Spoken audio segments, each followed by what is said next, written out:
Klik tombol berikut untuk mendapatkan update ilmu yang insya Allah bermanfaat.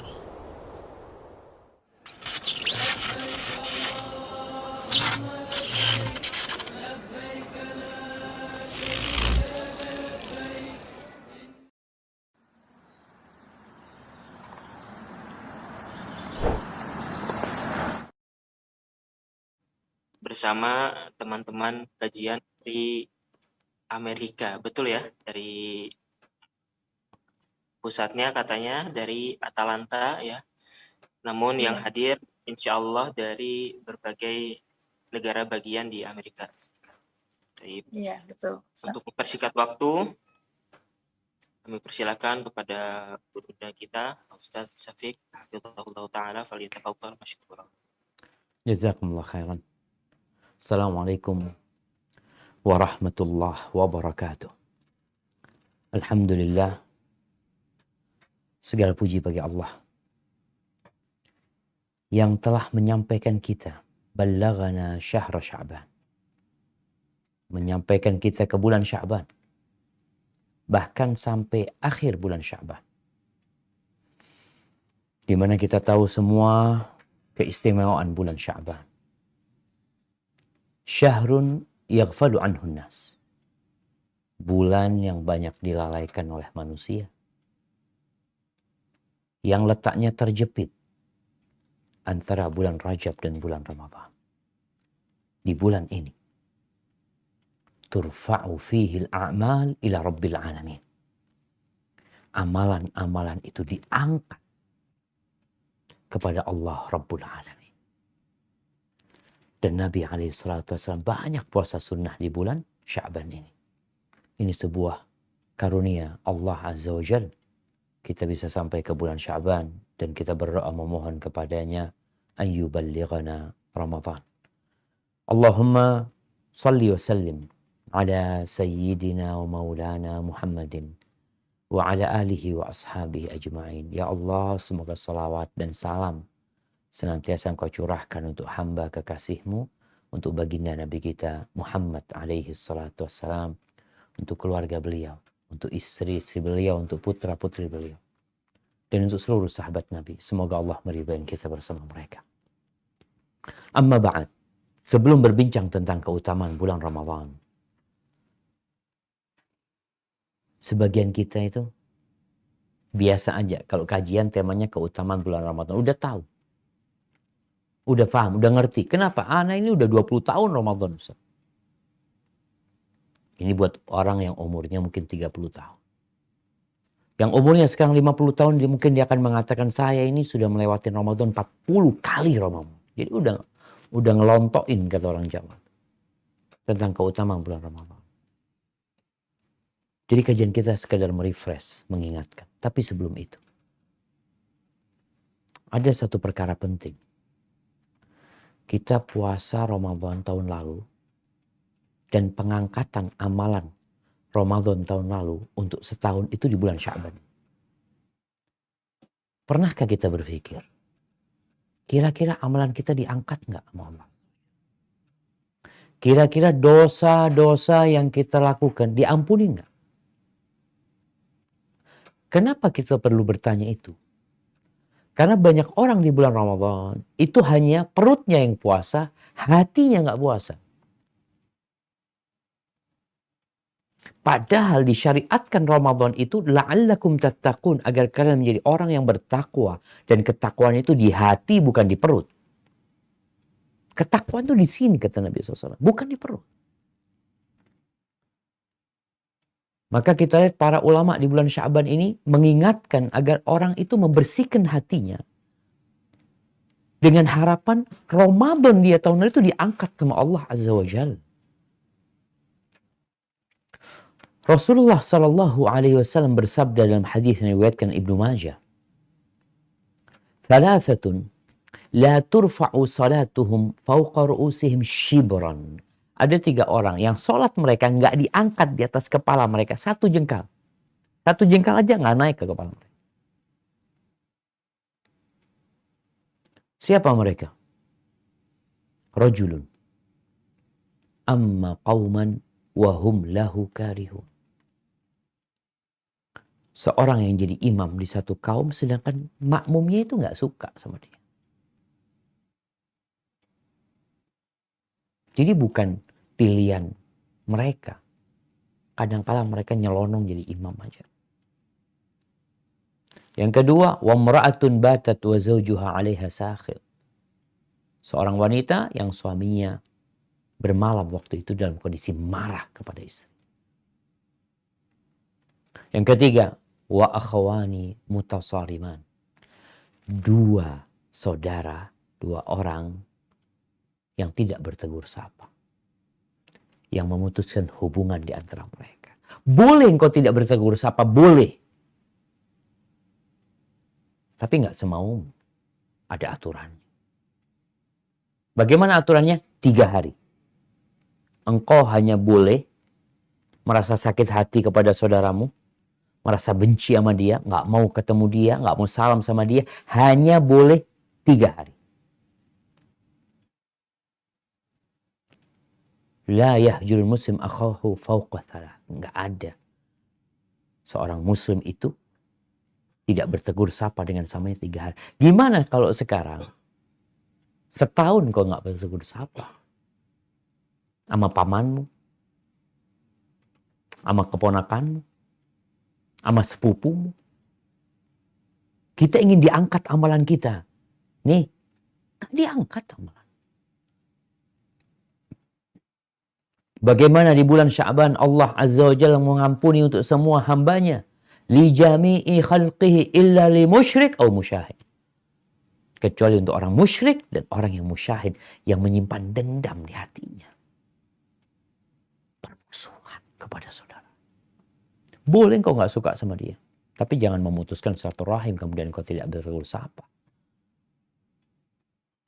Dan sekali lagi engkau boleh tidak bertegur sapa hanya 3 hari. Nggak semau kita. Oh dia yang bikin ana sakit hati. Dia yang salah. Oke, mau dia salah 1000 kesalahan. Tapi memutuskan hubungan sama dia, engkau yang salah. Ketika datang seorang sahabat. Berkata kepada Nabi SAW, ya Rasulullah, aku punya keluarga. Uhsinu ilaihim. Wa yusi'una ilayya. Aku berbuat baik kepada mereka, mereka berbuat buruk kepada aku. Asiluhum wa yaqta'unani. Aku menyambung rahimku, mereka memutuskan. Ahlumu alaihim wa yajhaluna alayya. Aku berusaha tabah ya, berbuat yang baik sama mereka, mereka bertindak bodoh sama aku ya Rasulullah. Apakah Nabi SAW mengatakan kepada sahabat, ya udah nggak usah urusan sama mereka lagi udah. Tidak.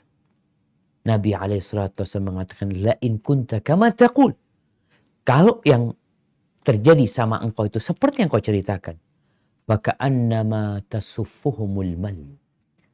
Engkau seakan-akan menyebarkan abu panas kepada mereka. Wala yazalu laka minallahi alaihim dhahir. Dan Allah akan terus memberikan kepadamu penolong dari Allah. Jangan diputusin. Jadi kalau masih ada yang mengatakan mereka yang nyakitin anak, mereka nggak mau kenal sama anak, ya udah anak nggak mau kenal sama mereka. Siapa yang salah? Engkau yang salah.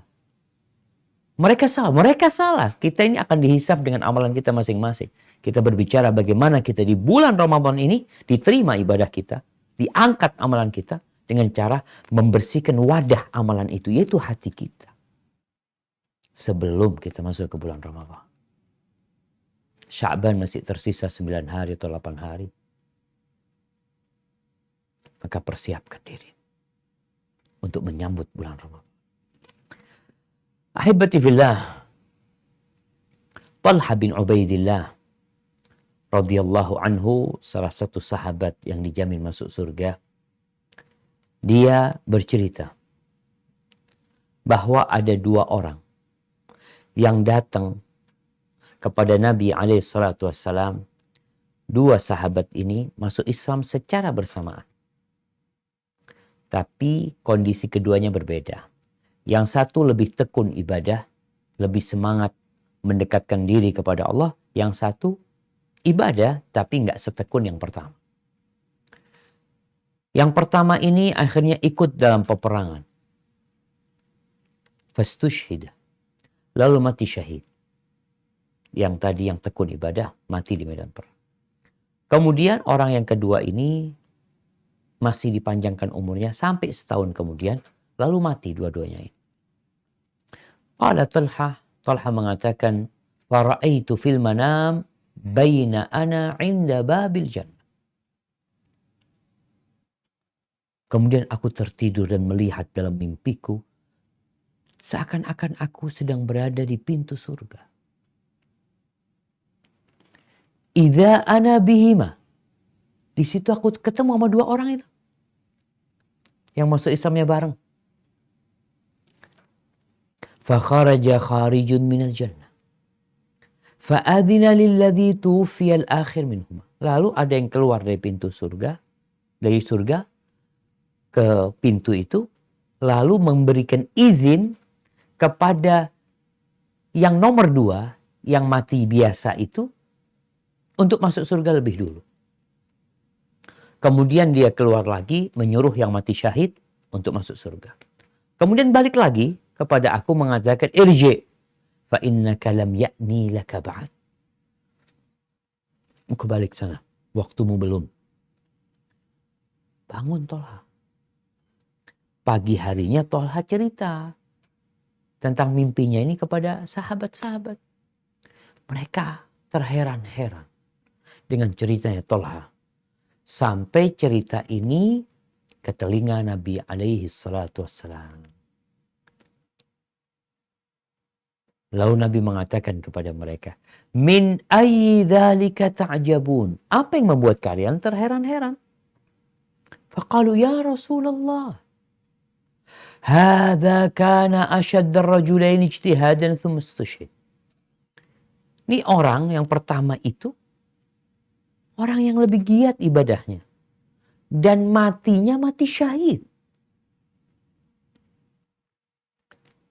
Wa dakhala hadzal akhir al-jannah qablahu. Tapi kok bisa yang terakhir itu masuk surga lebih dulu?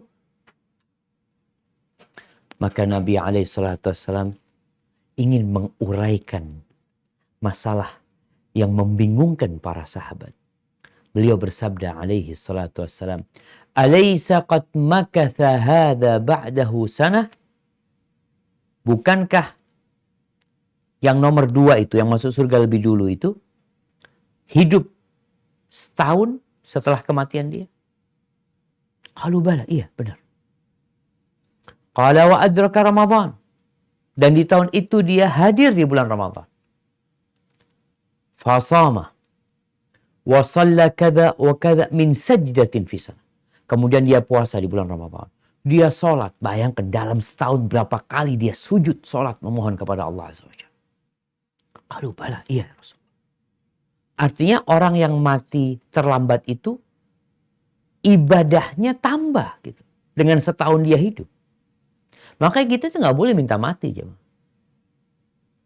Karena kita nggak tahu. Panjangnya umur kita akan menambah amalan buat kita. Membuat kita lebih dekat sama Allah Azza wa Jalla. Bisa jadi. Maka nih sahabat yang matinya terlambat dengan jeda waktu setahun saja. Qalu bala, mereka mengatakan iya ya Rasulullah. Lalu Nabi SAW mengatakan, "Fama bainahuma ab'ad mimma bainas sama'i wal ardh." Rawahu Ibnu Majah wa sahahul Albani. Kalian tahu beda tingkat antara yang mati syahid dengan yang mati setahun kemudian. Itu seperti antara langit dan bumi. Jangan meremehkan Ramadan. Tapi ada orang yang dapat Ramadan miskin. Selesai Ramadan gak dapat apa-apa. 30 tahun Ramadan gak berubah, gak jadi lebih baik. Dicuci di mesin cuci, 30 kali dimasukkan mesin cuci, keluar tambah kotor. Ada memang baju yang kalau dicuci itu bukan hanya bikin kotor bajunya, airnya juga kotor. Seperti itulah orang-orang yang puluhan tahun mendapatkan Ramadan, tapi tidak mendapatkan derajat yang tinggi. Karena Ramadan dia, ya tidak ada yang spesial buat dia. Dia tidak bergembira dengan hadirnya bulan Ramadan. Dia tidak mempersiapkan diri untuk menghadapi bulan Ramadan. Dengar kajian aja enggak? Kita nih di Indonesia ada 220 juta muslim kira-kira. Berapa kira-kira yang mempersiapkan diri untuk Ramadan duduk ngaji seperti yang kita lakukan sekarang? Kadang-kala enggak. Semalam anak-anak bawa bungkus mie instan. Yang bapak kata dia, nih bah, udah ditulis nih di mie instan. Apa tulisannya? Selamat bulan Ramadan. Jadi mie ini selamat untuk orang-orang Ramadan untuk makan. Bukan untuk bertakwa kepada Allah Azza wa Jalla. Makanya banyak orang yang puasa perutnya, hatinya nggak puasa. Puasa perutnya, matanya nggak puasa. Puasa perutnya, lisannya nggak puasa. Telinganya nggak puasa. Ahibati fillah. Allah Azza wa Jalla memberikan keistimewaan untuk bulan Ramadan ini dengan banyak perkara. Yang pertama, dari 12 bulan yang dimulai dari Muharram sampai ke bulan Dzulhijjah, Allah menjadikan bulan Ramadan tempat untuk rukun Islam yang keempat. Nah, kenapa puasa bukan di Muharram? Bukan. Bukan di Safar, la. Bukan di Rajab, la. Bukan di Syawal, enggak. Di Ramadan. Ini menunjukkan bulan ini bulan pilihan Allah Azza wa Jal untuk hamba-hambanya dalam rangka menjalankan ibadah puasa. Apa kata Allah Azza wa Jal di surat Al-Baqarah ayat 185? Nah, tafadhal. 85 Ustaz. Baik, a'udzu billahi minasy syaitonir rajim. شهر رمضان الذي أنزل فيه القرآن هدى للناس وبينات من الهدى والفرقان فمن شهد منكم الشهر فليصم ومن كان مريضا أو على سفر فعدة من أيام أخر يريد الله بكم اليسر ولا يريد بكم العسر ولتكملوا العدة ولتكبروا الله على ما هداكم ولعلكم تشكرون. Barakallahu fiikum. Artinya? Masih di mute kayaknya Ustaz. Bulan Ramadan adalah bulan yang di dalamnya diturunkan Al-Quran sebagai petunjuk bagi manusia dan penjelasan-penjelasan mengenai petunjuk itu dan pembeda antara yang benar dan yang batil. Karena itu barang siapa di antara kamu mendapati bulan itu, maka berpuasalah. Dan barang siapa sakit atau dalam perjalanan, kemudian dia tidak berpuasa, maka wajib menggantinya sebanyak hari yang ditinggalkannya. Pada hari yang lain, sebanyak hari yang ditinggalkannya pada hari-hari yang lain. Allah menghendaki kemudahan bagimu dan tidak menghendaki kesukaran bagimu. Hendaklah kamu mencukupkan bilangannya dan mengagungkan Allah atas petunjuknya yang diberikan kepadamu agar kamu bersyukur. Barakallahu fiik. Barakallahu fiik. Subhanallah jemaah. Ya. Allah sebutkan Syahrul Ramadan. Bulan Ramadan. Barang siapa yang hadir di bulan itu, faman syahida minkumus syahra falyasum. Wajib dia. Dan Allah ingin memberikan kemudahan kepada kita. Yang nggak mampu puasa Ramadan karena sakit, karena dalam perjalanan, ganti di hari-hari yang lain. Ingat, ibadah puasa itu 1 bulan. Dan jumlah bulan itu hakadha, wahakadha, wahakadha. Kemudian Nabi mengatakan hakadha, wahakadha, wahakadha. Bisa 30 hari, bisa 29 hari. Di dalam hadis yang diriwayatkan Imam Bukhari dan Muslim berkaitan dengan rukun Islam, Nabi SAW mengatakan bunyal Islamu ala khams. Islam ini dibangun di atas 5 perkara. Yang pertama, syahadati an la ilaha illallah wa anna Muhammadan Rasulullah sallallahu alaihi wasallam. Yang kedua, wa iqamis salah, mendirikan salat. Yang udah syahadat, tolong perhatikan salatnya.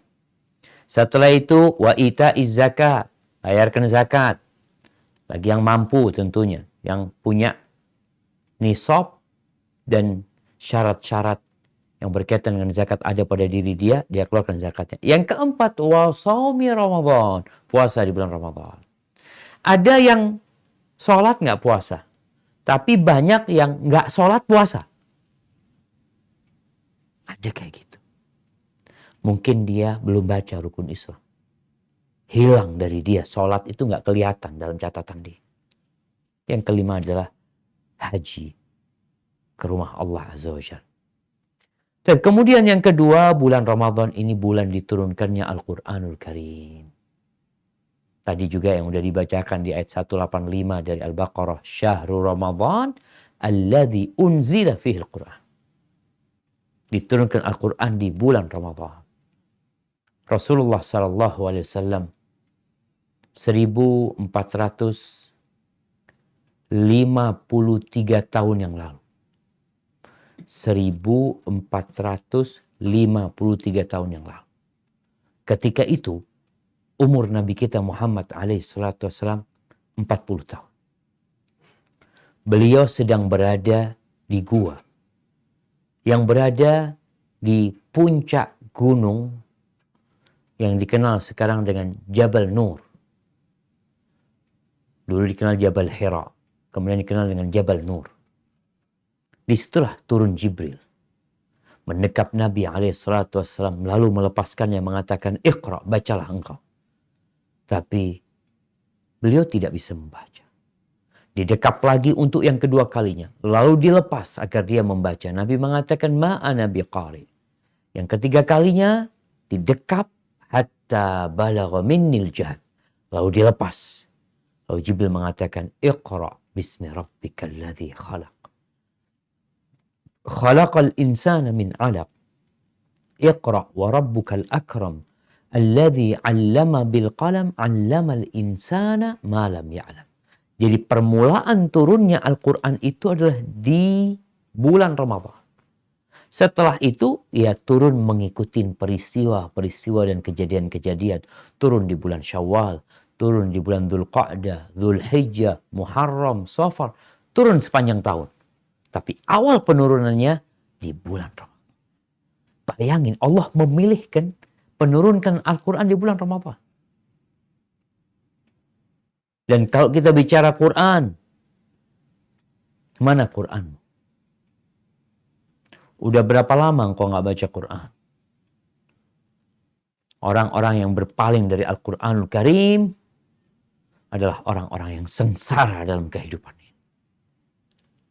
Satu huruf, 10 kebaikan. Satu ayat dibaca, dikaji lebih baik dari 1 ekor onta. Kita sibuk baca buku yang lainnya. Kita sibuk baca WhatsApp, baca statusnya orang. Selesai baca statusnya orang, sakit hati. Kenapa? Siapa yang salah? Engkau. Baca Quran, senang hatimu. Kemudian yang ketiga, Allah menjadikan di bulan Ramadan ini Lailatul Qadar. Lailatul Qadar. Malam penentuan, malam kemuliaan. Di antara 355 hari. 350 hari dalam setahun ini, ada satu malam yang sangat spesial lagi. Yang Allah tahu kondisi umat Islam. Ya, umat Islam ini umatnya Nabi SAW, umurnya nggak panjang. A'maru ummati baina 60 wa 70. Umur umatku itu kata Nabi SAW antara 60-70. Sedangkan kalau kita lihat umat-umat sebelumnya ya, ratusan tahun umurnya. Nabi Adam 960 tahun. Nabi Musa, Nabi Nuh alaihissalam di kaumnya aja, dakwahnya aja 950 tahun. Itu dakwahnya aja. Belum masa ketika beliau belum jadi nabi dan masa ketika beliau sudah naik ke perahu itu lalu melanjutkan kehidupan. Panjang-panjang umur mereka. Sedangkan umat ini umurnya nggak panjang tapi dikasih hadiah. Engkau bisa tiap tahun dapat 1000 bulan. Kalau kita puasa 10 tahun umpamanya, dan Allah memberikan kepada kita Lailatul Qadar, tiap tahunnya berarti kita punya 10.000 bulan. Allahu Akbar. Tambahan umur dari Allah SWT. Beramal di malam itu lebih baik dari 1000 bulan. Di mana kita dapat kayak gitu? Makanya kalau kita lihat orang kerja, orang kalau kerja sama bosnya dikatakan, engkau aku kirim ya, keluar pulau, dimutasi keluar pulau umpamanya. Bos, tenang. Aku kasih engkau gaji di sini berapa? 10 juta. Engkau kerja di sana, tiap bulan aku kasih 100 juta. Siap bos. Berangkat dia jangan. Jangan kasih 100 juta. Gajinya tetap aja berangkat dia. Daripada nggak kerja kata dia.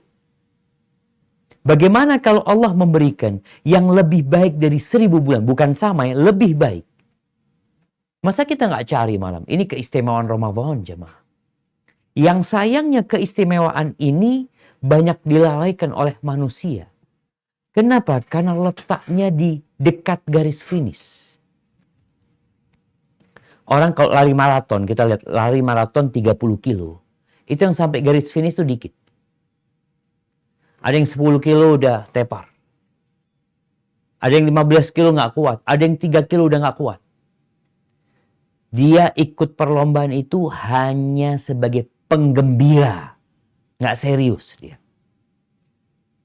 Dan Allah jadikan Lailatul Qadar di penghujung bulan Ramadan. Di 10 hari pertama sudah mulai banyak yang berguguran. Kita lihat setiap tahunnya. Masjid-masjid itu hanya penuh di awal Ramadan. Setelah itu mulai berkurang. Akhir Ramadan kadang kala sepi. Walaupun di beberapa masjid lainnya kita bersyukur ada yang iktikaf, ada yang masih rame. Itu orang-orang yang faham dengan keutamaan Lailatul Qadar. Apa kata Allah tentang Lailatul Qadar ini? Mungkin bisa dibaca di surat Al-Qadr ayat 1-5. Allah.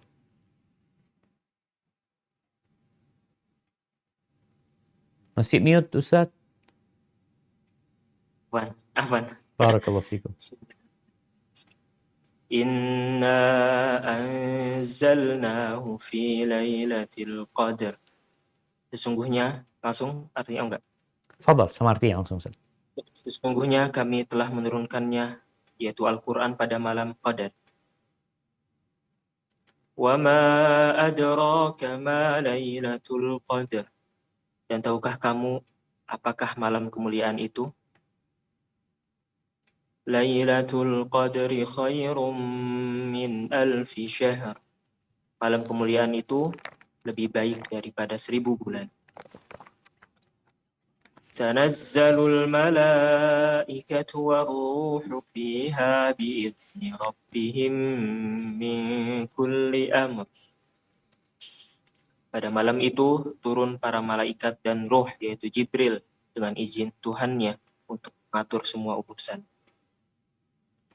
Salamun hatta matla'il fajr. Sejahteralah malam itu sampai terbitnya fajar. Barakallahu fiik. Itu jemaah. Gimana kita nggak persiapan nih? Ada satu malam yang lebih baik dari 1000 bulan. Bonusnya itu, ya Allah. Di mana ada orang kasih bonus sama kita di dunia ini? Mungkin kita beli 1 dapat 2. Beli 2 dapat 3. Beli 3 dapat 5. Mungkin kita dapat bonus 10 kali lipat. Gaji. Dapat bonus 10 kali lipat. Pegawai negeri dapat berapa? Dapat 1 gaji tambahan. Gaji 13 ya katanya. Iya cuma 1. Kerja 12 Bulan ditambahin satu. Satu gaji. Kita kerja semalam dikasih gaji 1000 bulan. Allahu Akbar. Masa kita nggak mau persiapan jamaah? Minta sama Allah, Allahumma rzuqna qiyama lailatul qadar. Ya Allah, berikan kami rezeki untuk bisa sholat di malam Lailatul Qadar. Sehingga kita bisa berdoa, Allahumma innaka afun tuhibbul afwa fa'fu anni. Dan umur kita mungkin gak sepanjang umat-umat sebelumnya, tapi engkau bisa dapat pahala 1000 bulan pada malam itu. Kemudian yang ketiga, Allah menyebut Lailatul Qadar ini malam yang penuh dengan berkah. Selain lebih baik dari 1000 bulan, ada banyak berkah. Artinya ada kebaikan yang terus bertambah di sana. Dan itu adanya di Ramadan. Banyak orang berpikir, nisfu Sya'ban kemarin itu adalah malam penentuan. Padahal Allah sudah jelasin tadi yang kita baca. Bahwasanya Lailatul Qadar itu yang lebih baik dari 1000 bulan itu, tanazzalul malaikatu warruhu fiha biizni rabbih min kulli amr. Semua urusan itu diatur di malam Lailatul Qadar. Maka coba kita baca. Di surat Ad-Dukhan ayat 4 tentang malam berkah ini. Tentang ayat 3 sama 4. Nah, silahkan.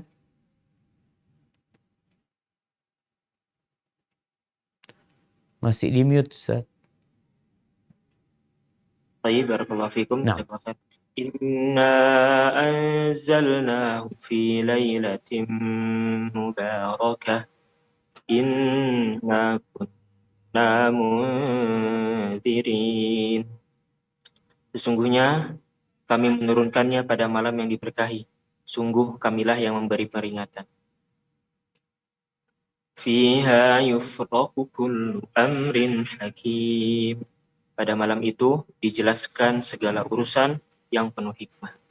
Subhanallah. Tuh malam kemuliaan. Malam takdir. Dan malam yang penuh dengan berkah itu. Di bulan Ramadan. Ingat kapan? Di akhir. Sehingga orang kalau nggak latihan jamaah nggak sampai finish.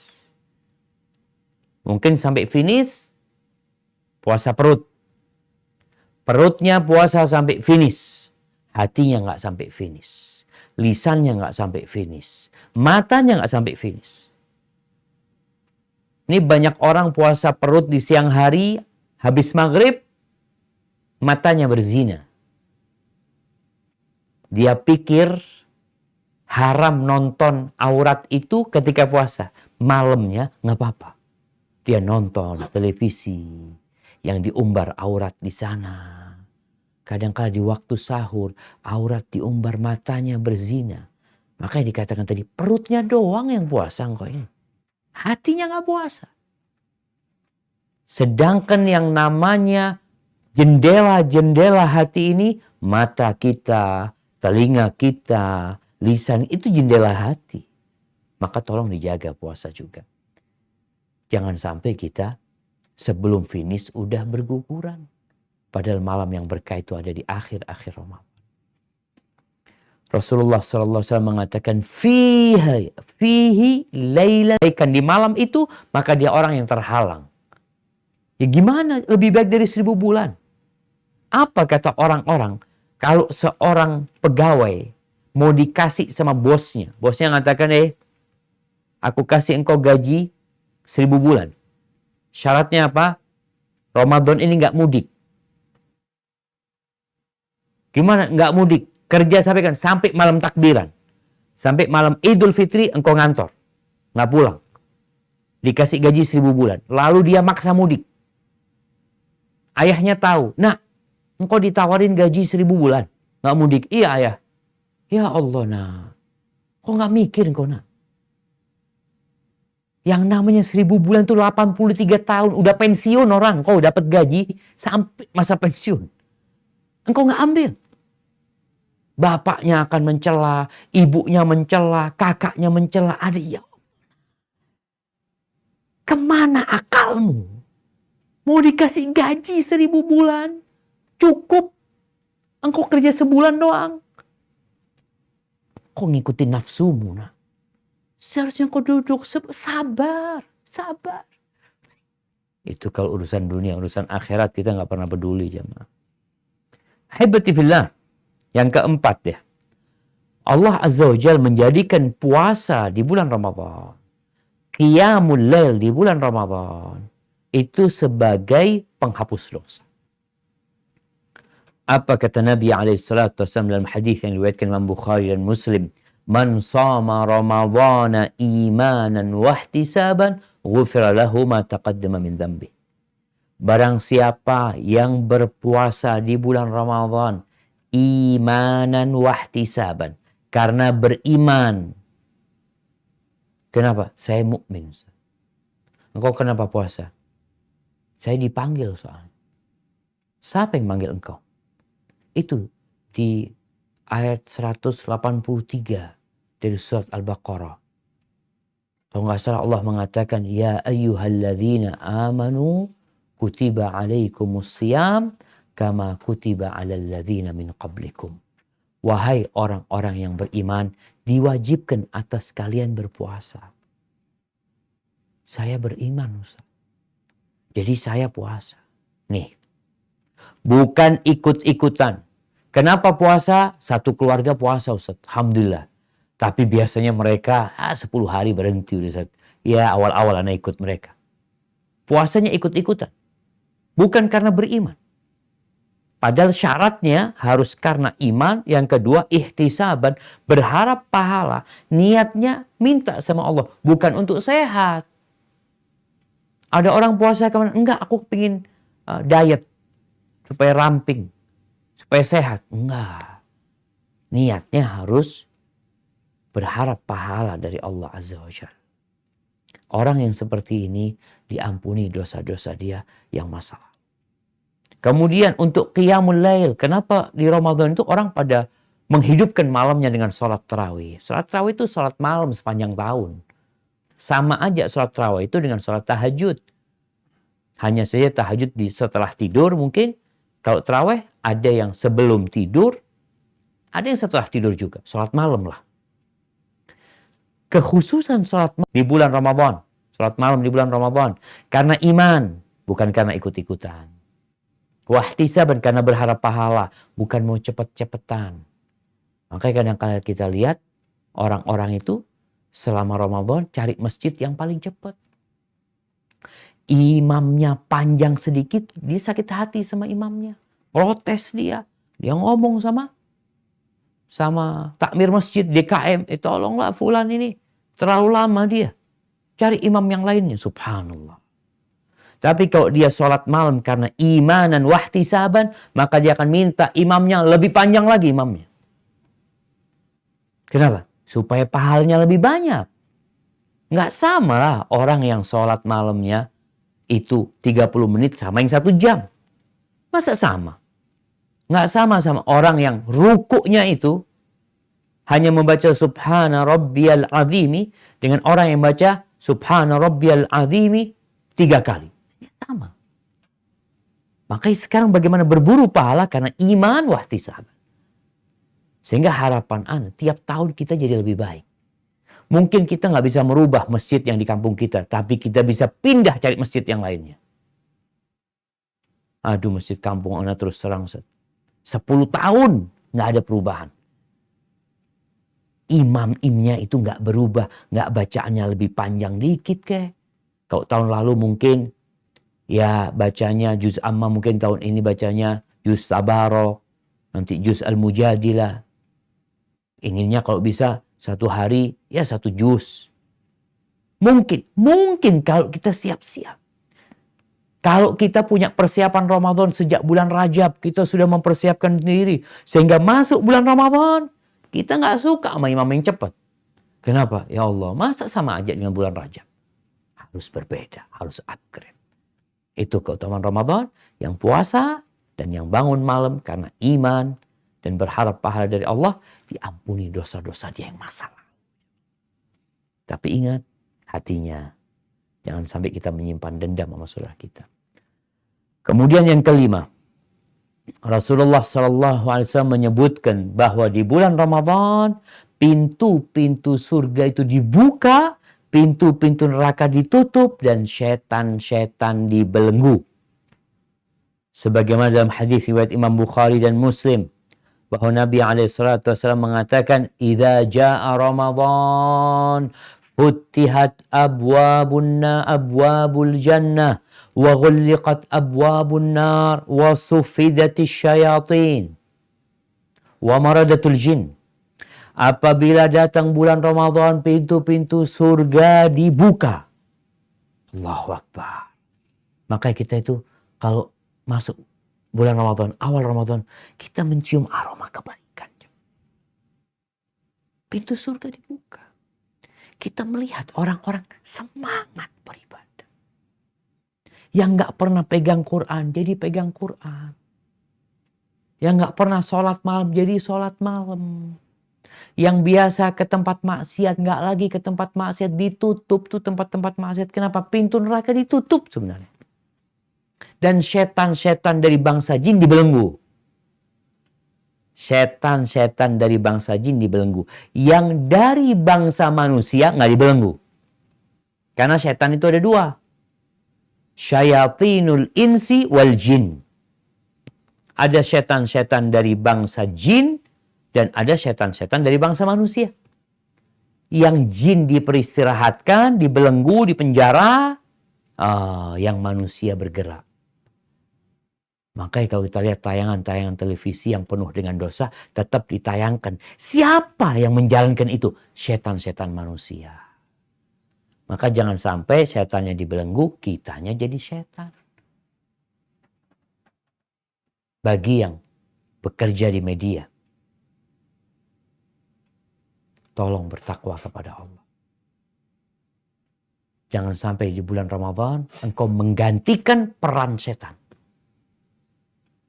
Dia full menghandle setan di penjara biar ana yang ngurusin semuanya. Na'udzubillah. Ittaqillah. Bertakwalah kepada Allah. Engkau berbuat dosa sendiri itu ringan. Tapi engkau berbuat dosa mengajak jutaan manusia menonton maksiat, engkau yang nanggung dosa.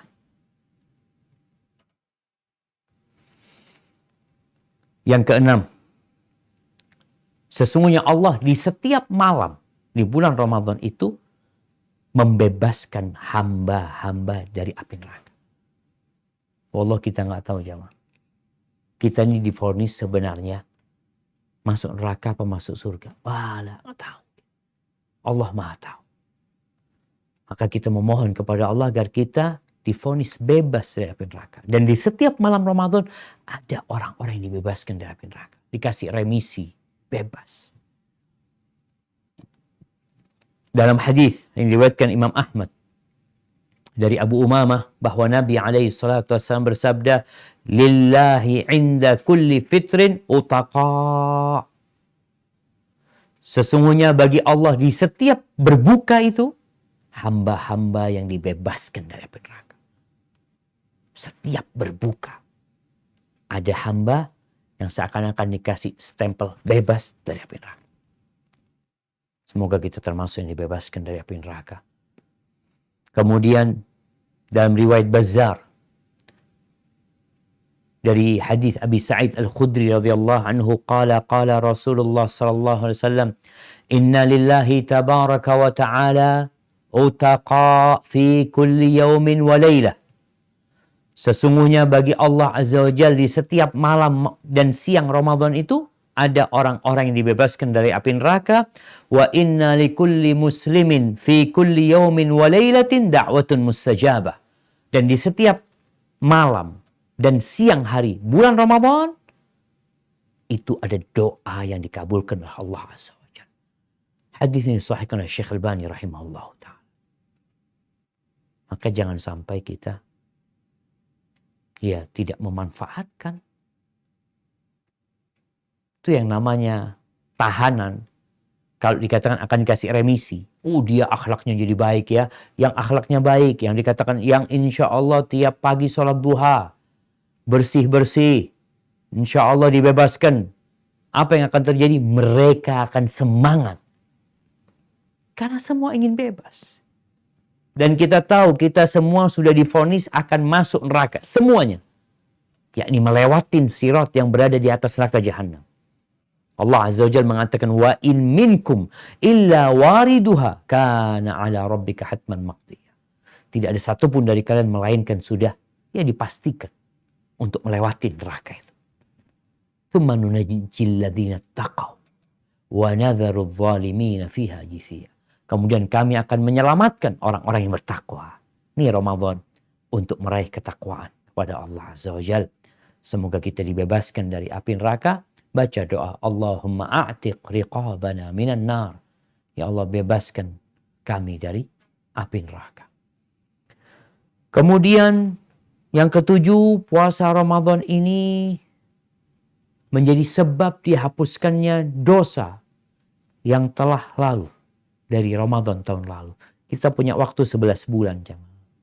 Yang kita tahu 11 bulan itu ibadah kita atau kondisi keimanan kita nggak seperti di bulan Ramadan.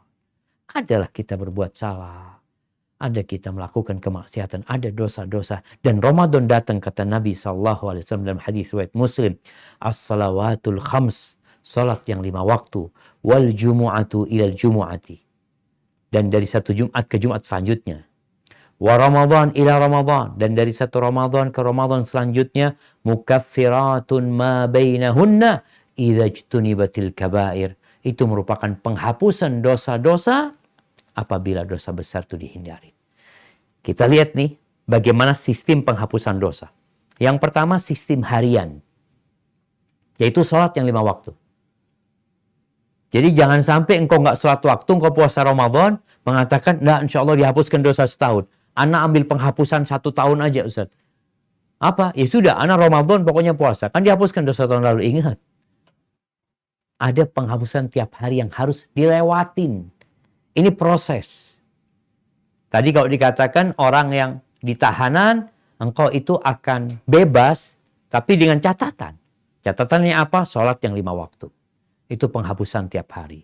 Kemudian dari Jumat ke Jumat selanjutnya. Ini penghapusan tiap pekannya. Kemudian dari satu Ramadan ke Ramadan selanjutnya. Itu penghapusan tiap tahunnya. Dengan catatan dosa-dosa besar dihindarin. Kenapa? Karena dosa besar ini perlu taubat. Barakallahu fikum. Kemudian yang ke-8. Puasa Ramadan ditambah 6 hari puasa di bulan Syawal itu seperti puasa setahun. Puasa Ramadan ditambah 6 hari di bulan Syawal itu seperti puasa 1 tahun. Allahu Akbar jamaah. Kita puasa 36 hari, hitungannya 360 hari. Dalam hadis riwayat Muslim dari Abi Ayyub Al-Ansari radhiyallahu anhu, bahwa Nabi SAW bersabda, man shoma Ramadan thumma atba'ahu 6 min Syawal. Barang siapa yang berpuasa di bulan Ramadan kemudian diikuti dengan 6 hari di bulan Syawal, karena kasiyamid dahr, maka dia seperti puasa setahun penuh. Kemudian yang ke-9, keutamaan bulan Ramadan. Yang sholat bersama imam. Sholat tarawih bersama imam.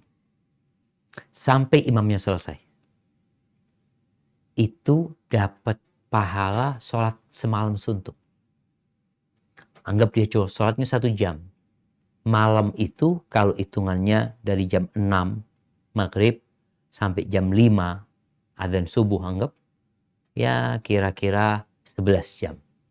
Engkau sholat 1 jam sama imam atau setengah jam sama imam sampai selesai, itu catatannya sholat full 1 malam. Apa kata Nabi SAW dalam hadis Abu Dzar radhiyallahu anhu, innahu man qama ma'al imam hatta yansarif kutiba lahu qiyamu lailatin. Sesungguhnya siapa yang sholat bersama imam sampai imamnya selesai, maka akan ditulis bagi dia pahala sholat semalam suntuk. Ya. Jangan meremehkan sholat sama imam. Walaupun kalau bicara Ustaz lebih utama mana, sholat sendirian apa sholat sama imam. Kalau sholat sendirian, intinya semakin kau khusyuk, sholatmu semakin utama. Bisa jadi sholatmu bukan habis isya, tapi pertengahan malam atau sepertiga malam akhir. Maka tatkala engkau bisa bisa lebih khusyuk, maka nilai ibadah itu bukan hanya faktor tempat. Karena orang yang sholat di Masjidil Haram kita tahu dapat 100.000 kali lipat. Sholat di Masjid Nabawi dapat 1.000 kali lipat. Sholat di rumah ya dapat 1. Tapi kalau ternyata di bulan Ramadan, dia sholat di Masjidil Haram, Anda nggak mampu sholat di sana. Soalnya rame banget Ustaz ya, kadang-kala ini itu mau ke toilet, akhirnya ditahan karena jauh macam-macam. Akhirnya dia milih sholat di rumah. Apabila dia lebih khusyuk, semoga akan mendapatkan keutamaan kekhusyuan itu. Memang nggak dapat keutamaan tempat. Seperti itu. Taib yang ke-10, umroh di bulan Ramadan. Ini bicara keutamaan Ramadan. Umroh di bulan Ramadan itu seperti haji pahalanya. Bahkan haji bersama Nabi alaihi salatu wassalam. Dalam hadis yang diriwayatkan Imam Bukhari dan Muslim dari Abdullah bin Abbas radhiyallahu anhuma, qala Rasulullah sallallahu alaihi wasallam limra'atin minal ansar. Nabi pernah berkata alaihi salatu wassalam buat seorang wanita dari kalangan Ansar. Beliau mengatakan, "Ma mana'aka an tahujji ma'ana?" Dia tanya, "Kenapa engkau kok enggak haji sama kita?" Ini perhatian Nabi sama para sahabatnya. Dia tahu mana sahabatnya berangkat haji. Ditanya perempuan ini, "Kenapa engkau enggak haji sama kita?" Qalat, "Lam yakun lana illa nadihan." Ya Rasulullah, kita itu enggak punya kendaraan kecuali 2 ekor onta. Onta itu sebenarnya bukan onta buat kendaraan, tapi onta buat kerja di kebun. Fahajja abu waladiha wa ibnuha ala nadih. Ya, bapaknya anak-anak sama anaknya berangkat haji. Satu naik onta, satu naik onta. Ya udah. Wa taraka lana nadihan. Fahajja abu waladiha wa ibnuha ala nadih. 2 ekor onta itu, bapak sama anak ini naik 1 ekor onta tadi, gantian. Yang 1 onta ditinggal di kebun buat kerja. Karena haji kan lama berangkat haji. Kalau nggak ada onta di kebun kita nggak bisa nyiramin kebun. Biasanya onta itu digunakan untuk menarik air ya. Seperti itu. Lalu Nabi berpesan kepada perempuan ini. Fa'idha ja'a Ramadan. Kalau datang bulan Ramadan, fa'tamiri. Afwan. Berangkatlah engkau umrah di bulan Ramadan. Fa inna umratan fihi ta'dilu hajjah. Sesungguhnya umrah di bulan Ramadan itu seperti haji. Wa fi riwayatin li Muslim ta'dilu hajjatan ma'i. Seperti haji bersamaku, kata Nabi SAW. Dan yang terakhir jamaah, Rasulullah SAW mengatakan lis-shaimi farhatan. Buat orang yang berpuasa itu ada 2 kegembiraan. Ini puasa. Mau di Ramadan, puasa wajib atau puasa sunnah. Tadi kita bicara tentang keutamaan bulan Ramadan. Adapun keutamaan puasa sendiri lebih banyak lagi nanti. Di antaranya, lis-shaimi farhatan. Buat orang yang berpuasa itu ada 2 kegembiraan. Farhatun 'inda fitri wa farhatun 'inda liqa'i rabbih. Yang pertama, kegembiraan tatkala berbuka. Di mana Allah memberikan taufik kepada dia bisa menahan nafsunya sampai berbuka. Ini karunia Allah. Yang kedua, wa farhatun 'inda liqa'i rabbih, kegembiraan tatkala berjumpa dengan Allah Azza wa Jalla. Allah akan berikan pahala yang tidak terhingga. Karena puasa ini tidak seperti ya salat, enggak seperti sedekah, tapi puasa ini amalan yang kata Allah Azza wa Jal, kullu amal ibni Adam, dalam hadis qudsi ya, kullu amal ibni Adam lahu al-hasanatu bi 10 amthaliha ila 700 dhi'f. Semua amalan Adam itu, anak Adam itu, ya milik dia, hitungannya udah jelas. 10 kali lipat, jadi 700 kali lipat, kecuali puasa. Itu milikku, kata Allah. Dan aku akan memberikan pahala buat orang yang berpuasa. Barakallahu fiik, semoga kita bisa sampai ke bulan Ramadan dan bisa sholat, puasa, doa. Karena memang kita berada di musim yang penuh dengan pahala, penuh dengan keistimewaan. Allahumma ballighna Ramadan. Ya, Anda kembalikan ke Ustadz Hidayat. Jazakumullah khair.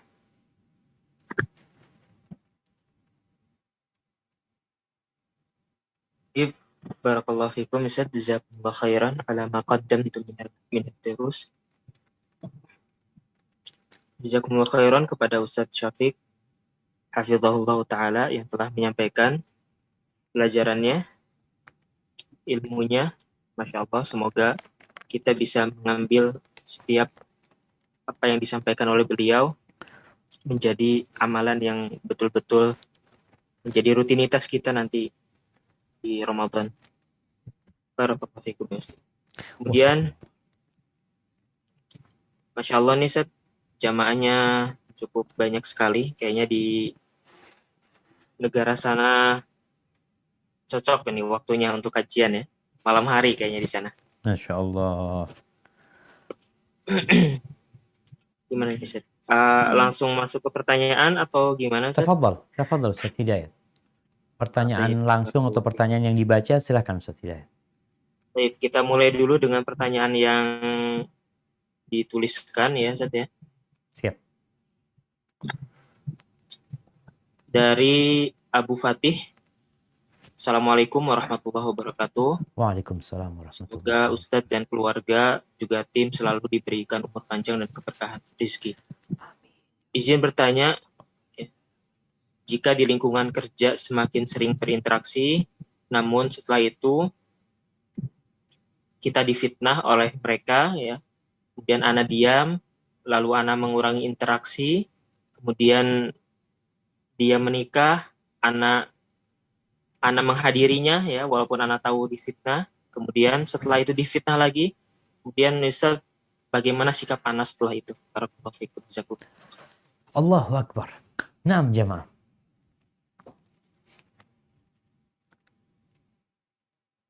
Kita itu sadar enggak kalau Allah itu Maha Pengasih dan Maha Penyayang? Dalam kehidupan ini, pahala itu bukan hanya dengan amal soleh. Ada pahala yang mungkin lebih agung daripada kita berzikir, ya. Daripada kita mungkin sedekah yang Allah sediakan dengan sabar menghadapi musibah. Allah kasih itu ujian buat kita agar kita dapat pahala kesabaran. Bahkan dalam sebuah riwayat dikatakan, kalau Allah sudah menyediakan buat hamba ini derajat yang tinggi di surga, tapi nggak dapat diraih dengan amalannya, maka Allah kasih balak buat dia, agar dia bersabar dan sampai kepada kedudukan. Ahibati fillah, kalau bicara fitnah, tahukah kita Nabi kita alaihi salatu wassalam, istrinya itu pernah difitnah. Istri Nabi. Dan difitnah berzina, ya. Nggak main-main. Fitnah di kehormatannya. Yang sampai-sampai Abu Bakar marah kepada orang yang menfitnah. Ternyata yang menfitnah ini, yang ikut menfitnah itu, sepupunya Abu Bakar. Namanya Mistah. Yang dia ini senantiasa dikasih santunan sama Abu Bakar Siddiq radhiyallahu anhu. Dia ikut menfitnah ini itu macam-macam. Sakit hati Abu Bakar. Akhirnya Abu Bakar bersumpah nggak mau lagi memberikan santunan kepada Mistah. Selamat tinggal. Nggak mau kenal lagi sama Mistah. Apa kata Allah Azza wa Jalla? Allah mengatakan falyafu waliyasfahu ala tuhibbuna an yaghfirallahu lakum wallahu ghafurur rahim. Hendaklah tuh orang-orang yang disakitin nih, hendaklah mereka itu menyantuni, memaafkan. Apa kalian gak suka diampuni sama Allah Azza wa Jalla? Memangnya kalian gak punya dosa?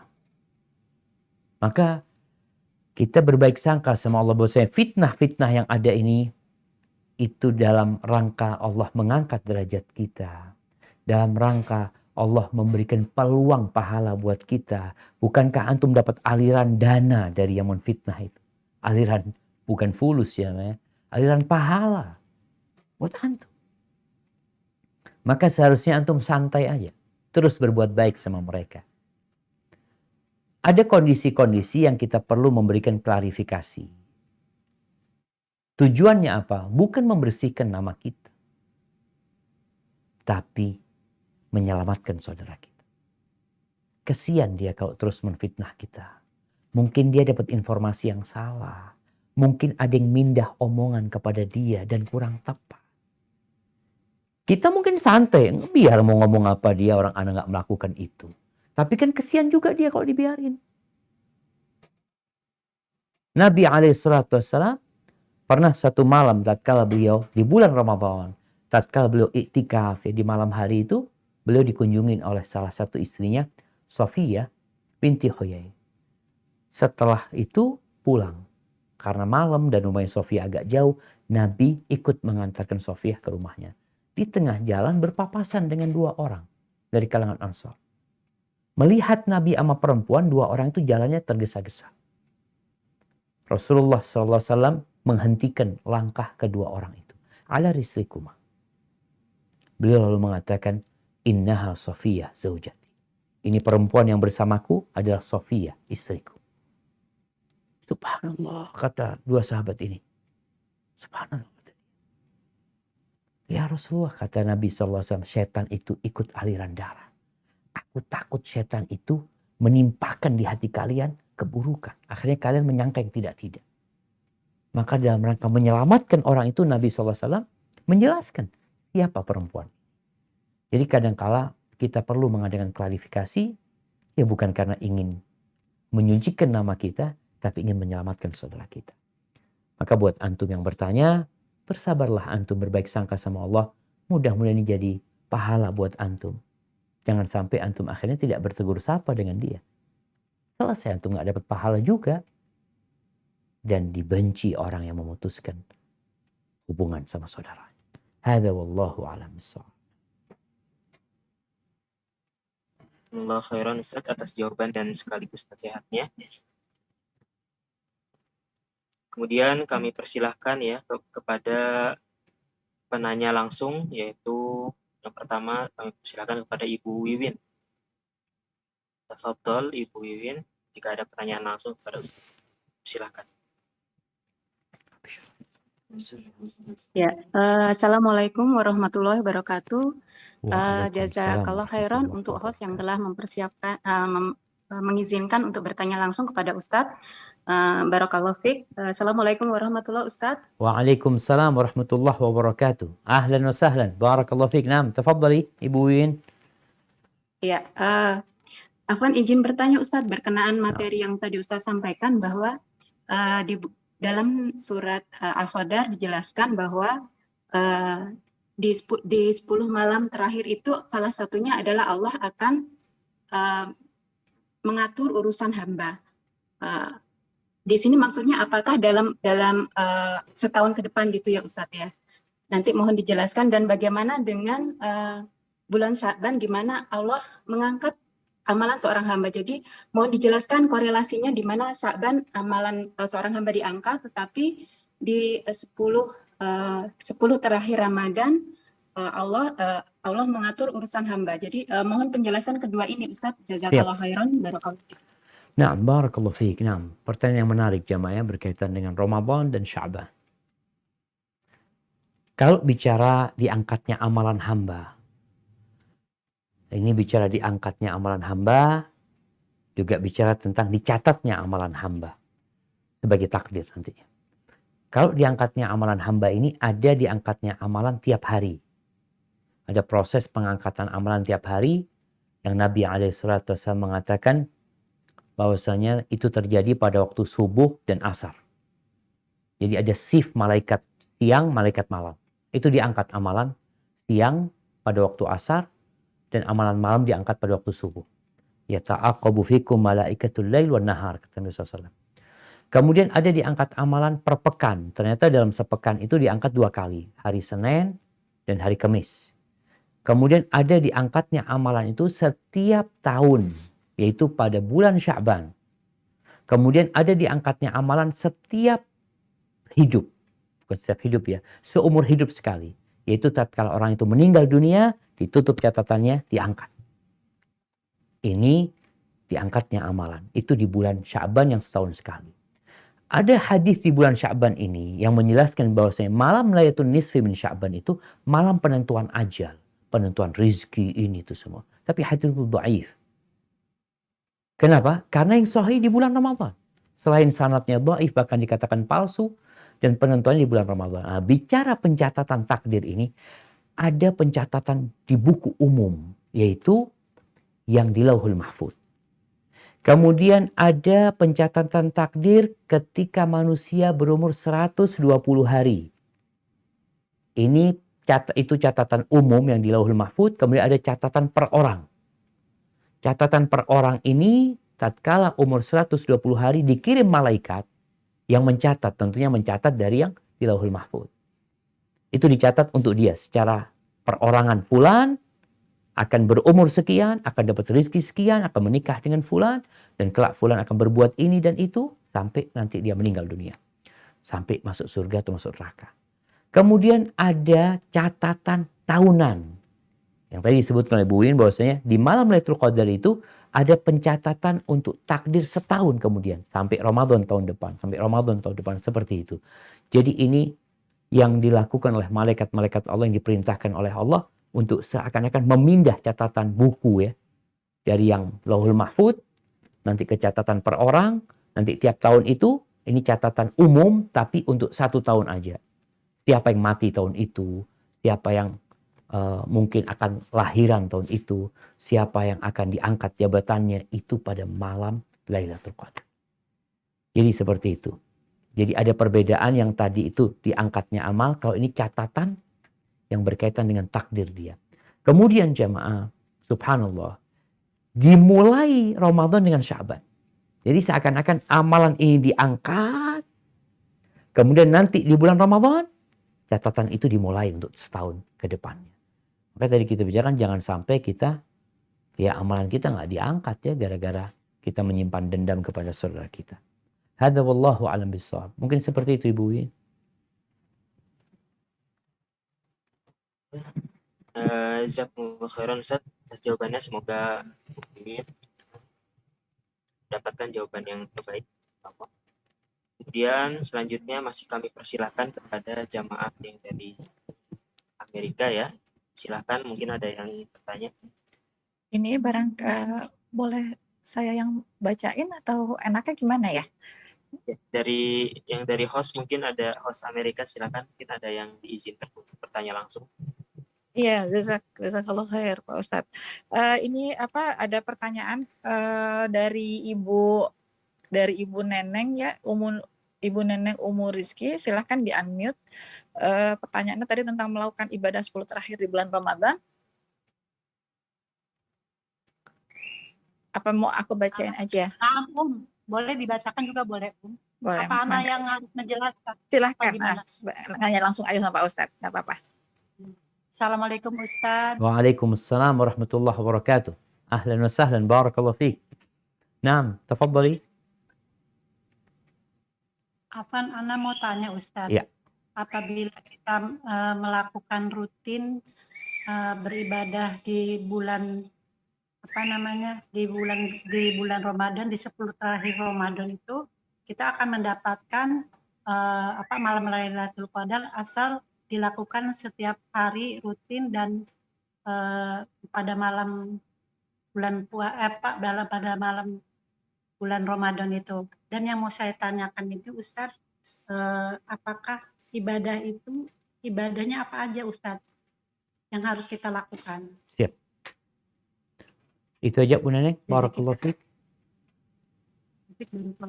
Siap. Nah, jamaah rahimakumullah. Lailatul Qadar itu, Ana akan kasih contoh ya. Kalau tadi dikatakan, nah.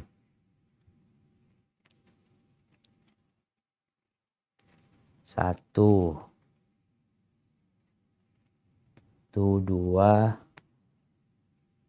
3, 4, 5. Baik, anggap 5 nih. Kalau di 5 ini dikatakan salah satunya itu ada isinya cek seharga 100 juta. Salah satunya.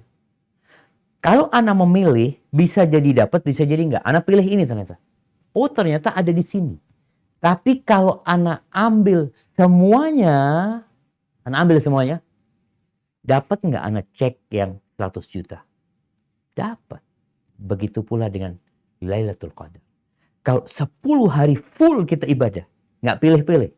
Kan ada orang, oh ini malam 21 Ana mau ibadah. Karena mudah-mudahan Lailatul Qadar. Terus malam 22 Ana malam 22 enggak lah, off lah. Terus malam 23 ini kan malam witir. Memang harapannya di malam witir lebih kuat. Cuma dia pasti di 10 hari terakhir. Oleh karena itu Rasulullah SAW 10 hari terakhir full ibadah. Nggak milih-milih gitu.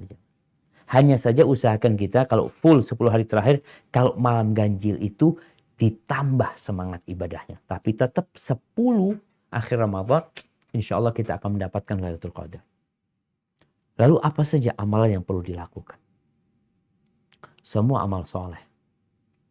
Yang terutama adalah sholat malam. Rasulullah SAW kalau masuk 10 hari terakhir itu, beliau itu syadda mi'zaro. Sarungnya itu dikencengin. Menunjukkan wa'tazala nisa'ahu. Dia tinggalkan istri-istri. Wajadda wajtahat. Sungguh-sungguh beliau beribadah. Wa aiqadha ahlahu. Keluarganya dibangun. Ini kalau bicara malam itu, ya namanya malam Lailatul Qadar itu berusaha untuk diisi dengan segala ketaatan. Capek sholat. Alhamdulillah. Mungkin Ana Ustaz, hafalan Quran Ana nggak banyak Ustaz. Jadi Ana bacanya juz amma aja. Engkau boleh baca Quran. Sholat baca Quran. Jadi kalau kemarin mungkin sholat malamnya 2 jam. Di malam-malam 10 hari terakhir itu tambahin volume. Jadi 4 jam sholatnya. Istirahat ya. Perbanyak istighfar. Ketika Aisyah mengatakan kepada Nabi SAW, ya Rasulullah, ara'aita in adraktu ayya lailatin lailatul qadar. Gimana? Ya Rasulullah, kalau aku tahu malam itu malam Lailatul Qadar, apa yang harus aku lakukan? Nabi mengatakan alaihi salatu wassalam, quli Allahumma innaka afuun tuhibbul afwa fa'fu anni. Ya Allah, engkau cinta maaf. Engkau maha pemaaf, engkau cinta dengan maaf, maafkan aku. Itu yang dibaca. Jadi istighfar, berzikir, di siang harinya kita mau. Al-Imam Syafi'i berpendapat, sebagaimana di malam harinya sungguh-sungguh ibadah, siang harinya juga dianjurkan. Tidak siang harinya tidur, kayak ikan pindang dulu Anda lihat orang iktikaf itu tidur. Malamnya sholat. Dianjurkan paginya juga habis sholat subuh, kalau bisa berzikir ya, sampai matahari terbit, lalu sholat duha. Setelah itu mau istirahat. Di situ kita juga mungkin bisa berbagi dengan tetangga kita, berbagi dengan masyarakat, memberikan berbuka. Dan yang terpenting semua itu, jaga hati kita. Karena Allah melihat kepada kondisi hati kita. Insya Allah dengan cara seperti itu, Allah memberikan Lailatul Qadar kepada kita. Hadza wallahu a'lam bissawab.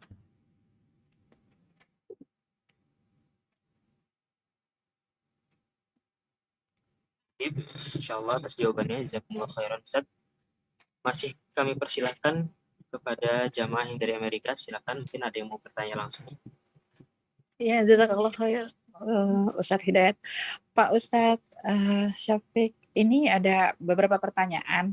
Nah. Tapi mungkin Poni akan bacain aja karena beberapa agak kemiripan. Siap. Jadi ini pertanyaannya adalah tentang niat. Pertama itu niat puasa. Niat puasa apakah harus setiap hari dibaca atau apa cukup 1 bulan di awal begitu. Terus udah begitu pertanyaan yang sama agak-agak ada kemiripan tentang puasa juga mengenai zakat. Jika punya rumah yang dikontrakan, bagaimana hitungan zakatnya? Dihitung dari hasil kontrakan atau harga rumah? Terus yang kedua tentang masih berhubungan dengan zakat, afdolnya zakat dibayar sebelum Ramadan atau di akhir Ramadan, Ustadz? Jadi ini pertanyaannya mohon maaf agak digabung karena agak-agak kemiripan. Jadi Siap. tadi yang pertama tentang niat berpuasa, Nah. apakah cukup di awal saja atau setiap hari? Sama tadi tentang zakat rumah kontrakan dan afdolnya zakat dibayar sebelum Ramadan atau di akhir Ramadan. Masya Itu Allah. aja Pak Barakallahu Ustadz. fiik. Jazakallah khair. Nah, jamaah. Berkaitan dengan niat. Niat ini amalan hati. Bukan amalan lisan. Puasa wajib berbeda dengan puasa sunnah. Puasa sunnah itu boleh niat di pagi hari. Di mana umpamanya ada ibu-ibu atau bapak-bapak pagi mau sarapan nasinya nggak mateng. Terus dia ngomong sama istrinya, udah aku puasa aja lah. Langsung dia berangkat kerja. Sebagaimana dilakukan oleh Nabi SAW, Nabi kalau nggak ada yang dimakan pagi hari, beliau niat puasa. Berarti niatnya bukan dari malam, tapi dari pagi hari. Dan dapat pahala sejak dia niat. Tapi kalau puasa wajib, wajib ini bisa jadi puasa qadha, bukan hanya puasa Ramadan. Nabi SAW mengatakan, man lam yajma'is siyam minal lail fala siyama lahu. Yang nggak niat dari malam hari, puasanya nggak sah. Ini berkaitan dengan puasa wajib. Kembali ke bulan Ramadan. Niat itu ingat amalan hati. Jadi kalau kita udah niat besok mau puasa dalam hati kita, ya udah cukup. Berkaitan dengan Ramadan, apakah kita perlu niat tiap malam atau cukup di awal Ramadan? Tergantung, kalau di awal Ramadan kita niat mau puasa sebulan penuh, insya Allah cukup. Udah niat sebulan penuh anak puasa. Jadi tiap malam dia sahur, udah niatnya sudah niat sebulan penuh. Akan tetapi orang yang niat sebulan penuh ini, kalau ternyata di tengah jalan perempuan datang bulan, berarti kan putus puasa. Nggak jadi sebulan penuh. Maka tatkala dia bersih, dia harus mulai niat lagi. Ingat, niat itu amalan hati. Jadi tidak diucapkan di lisan, cukup diniatkan besok mau puasa. Mau niat tiap malam pun, ya insya Allah orang punya niat tiap malam ketika dia sudah mulai sahur, ya ada niat besok dia mau puasa. Atau orang pasang alarm mau bangun nanti jam sekian untuk siap-siap sahur. Itu menandakan dia memang niat puasa. Ada pun pertanyaan yang kedua berkaitan dengan zakat. Alhamdulillah jamaah, ingat zakat ini rukun Islam ya. Nggak main-main. Jadi kalau bicara rukun Islam ini, orang yang tidak bayar zakat itu di zaman Umar, di zaman Abu Bakar Siddiq diperangin mereka yang nggak mau membayar zakat. Kemudian ancaman besar buat orang yang wajib zakat tapi tidak mengeluarkan zakat. Sehingga kita perlu pelajari mana aja harta yang ada zakatnya dan mana yang tidak ada zakatnya. Kemudian kapan mengeluarkannya dan kepada siapa kita menyalurkannya. Ini bersambung dengan pertanyaan yang ketiga tadi. Kalau bicara rumah kontrakan, maka zakat ini adalah harta yang berkembang. Kalau rumah itu dikontrakan, maka zakatnya itu dari hasil kontrakan tersebut. Bukan dari rumahnya. Tapi rumah yang dipersiapkan untuk diperjualbelikan, maka zakatnya itu ditentukan dari nilai jual rumah tersebut. Itu kalau rumah itu diperjualbelikan. Tapi kalau rumah itu dikontrakan atau rumah itu ditempatin, maka nggak ada zakatnya. Zakatnya dari hasil kontrakan tersebut. Kemudian kapan disalurkan? Orang sama punya mobil. Mobil itu ada mobil yang dirental. Punya 10 mobil, punya 100 mobil dia direntalin. Zakatnya bukan dari mobilnya, tapi dari hasil rentalnya. Tapi kalau mobil itu dipersiapkan untuk dijual belikan, maka zakatnya dari nilai jual mobil tersebut. Baik, kapan dikeluarkan? Di awal Ramadan atau di akhir Ramadan? Yang ditanya ini zakat fitri apa zakat mal? Kalau zakat fitrah atau zakatul fitr itu dikeluarkan sehari atau 2 hari sebelum Idul Fitri. Batas akhirnya sebelum ke masjid. Sholat Id. itu zakat fitri. Tapi kalau zakat mal itu dikeluarkan pada saat sampai nisab dan berputar 1 tahun.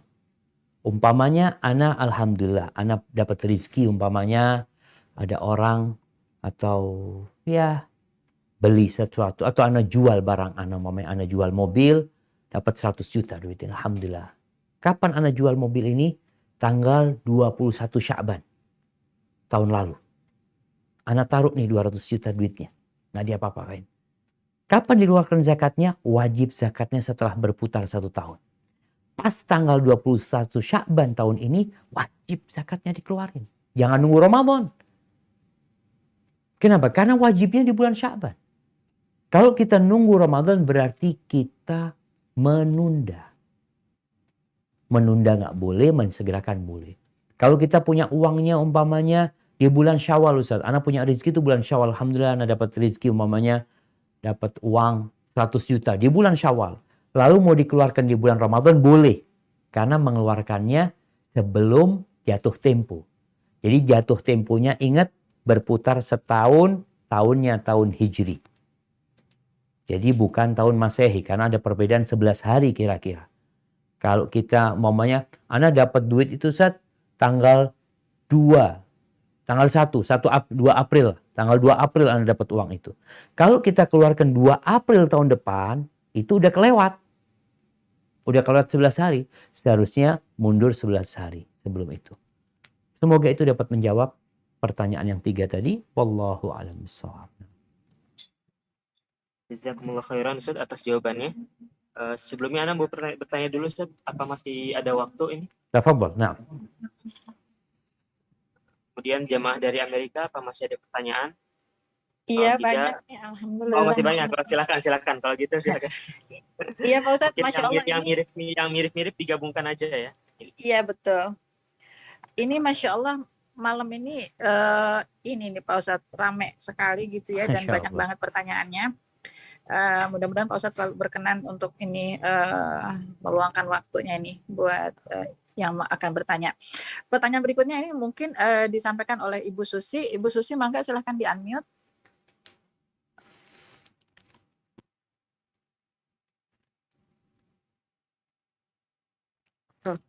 Assalamualaikum Ustadz. Waalaikumsalam warahmatullahi wabarakatuh. Ahlan wa sahlan. Naam, tafadhali. Barakallahu fiik. Silahkan Ibu Susi. Saya mau nanya Ustadz, anak-anak saya udah dua tahun ini dia dikenakan pajak untuk membayar stok. Anak-anak saya punya stok untuk pendidikannya mereka. Jadi dari kecil tuh mereka udah punya tabungan. Nah sekarang ini udah 2-3 tahun ini mereka dikenakan pajak. Nah berarti kan anak-anak saya udah waktunya bayar zakat. Nah itu bagaimana nasihatnya? Duitnya sampai ke nisab, Saya Ibu. takut nanti. Ibu Susi. Jumlah uangnya Ibu Susi. sampai Ibu siapa yang tanya barusan? Iya. Nggak mau Susi. tanya jumlah uangnya itu tabungannya sampai ke nisab, sampai 85 gram emas. Oh ya lebih kalau itu sih. Berarti wajib zakat. Oh, karena saya juga baru taunya 2 tahun yang lalu kok anak-anak saya disuruh bayar pajak. Saya bilang pajak apa ini anak-anak saya? Suami saya bilang oh itu pajak yang kita tabung dari suami saya sama neneknya nabung untuk anak-anak biar untuk sekolahnya mereka nggak punya utang gitu loh. Jadi setiap anak udah dipersiapkan kalau mereka kuliah, mereka punya uang masing-masing. Nah. Tapi uang itu sebenarnya uang orang tuanya gitu Ibu Susi. Uang itu milik anak-anak apa milik orang tuanya? Milik anak-anak untuk pendidikan Iya, mereka. tapi kan uang itu uang orang tua gitu. Kemudian ditabung buat anak-anak. Iya. Ya berarti kalau sampai nisab Bu Susi, itu kalau Aha. itu sudah dimiliki oleh anak-anak jadi milik mereka, makanya para ulama berbicara anak Aha. yatim itu wajib zakat enggak? Kalau sampai nisab wajib zakat. Kalau sampai 85 gram emas itu tiap tahunnya dia wajib keluarkan zakat. Lah kalau selama ini saya nggak tahu, saya baru tahu sekarang, saya mesti bayarnya dari berapa tahun itu zakatnya, Ustadz? Tergantung tadi Bu Susi. Kalau umpamanya uang itu sudah sampai nisab, anggap uang itu 100 juta dari sejak 10 tahun yang lalu umpamanya. Kan nambah. Berarti tiap tahunnya kan dikeluarkan 2,5% sebenarnya. Heeh. 2,5%. Jadi dari sejak uang itu sampai ke nisab 85 gram emas tadi, emas murni, ketika sudah sampai di situ, kemudian ditunggu setahun. Ketika uang itu nggak berkurang dari nisabnya, berarti ada zakatnya.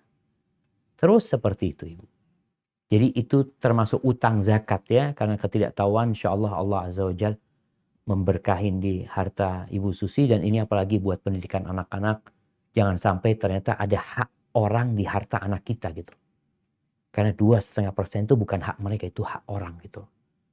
Yang akan menyebabkan harta itu nggak berkah buat pendidikan anak-anak nanti. Oh. Kalau seandainya pada saat berapa tahun yang lalu kan stoknya turun, itu gimana tuh? Nggak wajib ya tadi, kalau nggak sampai 85 gram emas, nggak wajib zakat. Aha.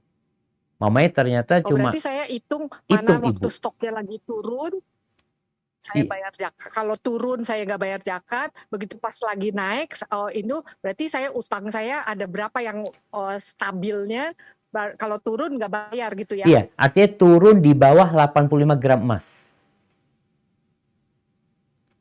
Turunnya itu nilainya di bawah 85 gram emas. Oh, iya. Kalau harga emas 1 juta berarti mamanya 85 juta. Tapi ternyata uangnya waktu itu cuma 50 juta. Berarti kan nggak wajib zakat gitu, Bu. Jadi seperti itu. Artinya kalau uang itu memang sudah diserahkan jadi milik anak, jadi anaknya yang wajib zakat. Tapi kalau uang itu masih uang orang tuanya, berarti milik orang tuanya. Orang tuanya yang wajib zakat. Seperti itu Ibu Susi. Oh Barakallahu fiik. gitu. Nah, Oh iya. Ya. jangan takut uangnya berkurang Bu Susi. Insya Allah Allah ganti yang lebih baik. Iya. Amin. Ya insya Allah nanti berarti saya berhitung sekarang, jadi apa yang mesti saya utangnya, jadi saya biar Iya, biar lunas khawatir. utang sama Allah, jadi lunas Ibu. Karena itu bukan hak kita ya. Itu sudah haknya Iya. orang sebenarnya. Assalamualaikum Pak Ustadz. Waalaikumsalam warahmatullahi Jazakillah. wabarakatuh. Naam, tafadhal. Barakallahu fiik. Maaf itu ikut diskusi yang tadi yang stok tadi ya. Siap. Itu kan stok kan naik turun. Nah. Supaya amannya bisa nggak kalau misalkan seperti tadi sudah jatuh waktunya, kita ambil waktu yang misalkan setiap tahun, mungkin tadi buat Mbak Susi misalkan lah ambil bulan Desember, terus jadi harga stok berapapun itu terus diambil harganya, terus average dalam 5 tahun ke belakang gitu. Kira-kira bisa nggak caranya seperti itu? Jadi maksudnya dihitungnya tiap Desember gitu? Iya, seperti tadi kan Mbak Susi kan pakai stok. Kalau stok itu kan naik turun kan. Mungkin hari ini bisa misalkan 100, harganya mungkin bulan bisa jadi 150. Itu kan tergantung pasar juga kan. Tunggu Bang, Ana kok jadi nggak paham. Stok ini apa Bang? Harganya kok naik turun 100 jadi 150? Oh ya.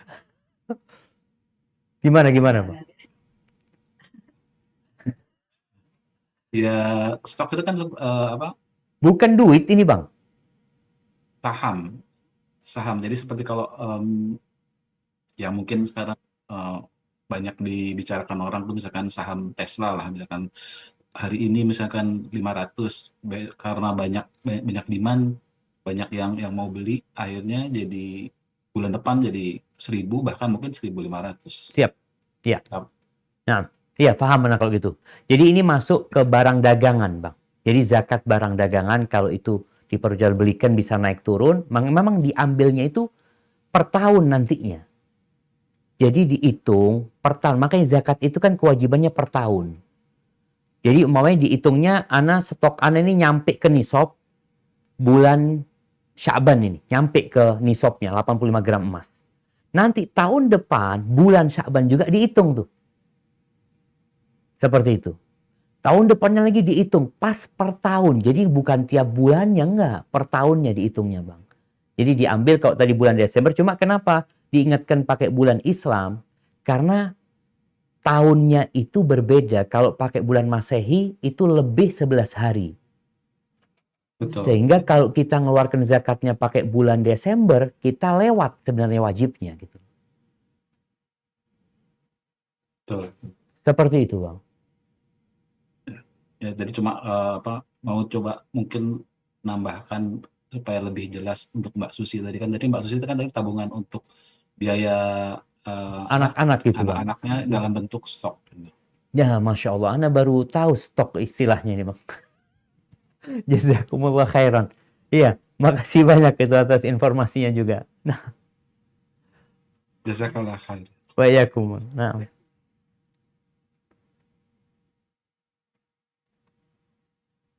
Nah, silakan lanjut mungkin yang lainnya. Mungkin ada 10 menit lagi waktunya. Masih dilanjutkan dengan jamaah yang dari Amerika. Silakan Ibu. Mungkin ada pertanyaan lagi yang harus disampaikan. Iya, jazakallah khair. Ini nanti mungkin dari Mbak Nia Kurniasari. Silahkan Mbak Nia di unmute. Bismillah. Assalamualaikum warahmatullahi wabarakatuh, Ustaz. Waalaikumsalam warahmatullahi wabarakatuh. Ahlan wa sahlan. Naam, Ini mau tafadhali. tanya. Ini kan mau tanya ini saudara anak kan sedang ada pertikaian, Ustaz. Nah,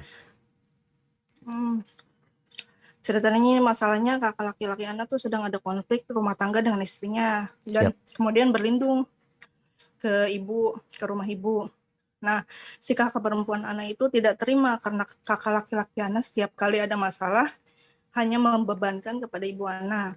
Spontan, kakak perempuan anak mengirim pesan kepada istri kakak laki-laki anak tersebut supaya kalau ada masalah jangan selalu melibatkan ibu anak.